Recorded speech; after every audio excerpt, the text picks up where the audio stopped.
আজকে আমাদের সরস্বতী পুজো সকালের দিন, আমাদের চিড়ে দই খই খেতে হয়। তাই জন্য এই যে চিড়ে, চিনি, দই আর কলা আর মুড়ি, এই হচ্ছে আজকে আমাদের সকালের জলখাবার।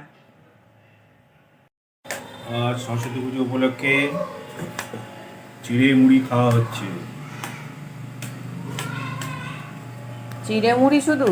কি কি আছে তার সাথে খাচ্ছ বলো? চিড়ে, মুড়ি, দই, চিনি, কলা, মিষ্টি।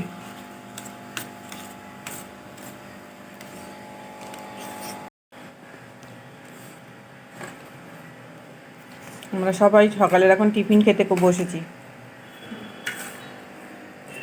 ছেলে চলে গেছে স্যারের ওখানে, যেখানে পড়ে সেখানে।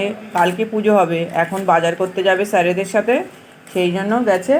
আবার সন্ধেবেলায় গিয়ে সেখানে ঠাকুরের যেখানে পুজো হবে সেখানে সব সাজাতে হবে, গোছাতে হবে। তাই জন্য ও এখন চলে গেল, আবার সন্ধেবেলায় যাবে।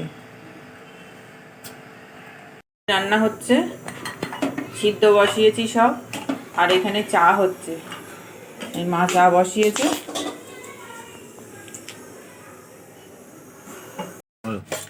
আজকে আমাদের সরস্বতী পুজো কি কি মেনু দুপুরবেলা? এই যে ফুলকপি আলু দিয়ে খিচুড়ি করেছি, এখানে বিনস দিয়ে আর হচ্ছে আলু ভাজা, পাঁপড় ভাজা, চাটনি। বাহ। রাত্রিরে কি আইটেম? রাত্রেরটা রাত্রে বলবো, এখন দুপুরেরটা খাও। ও আচ্ছা, ঠিক আছে।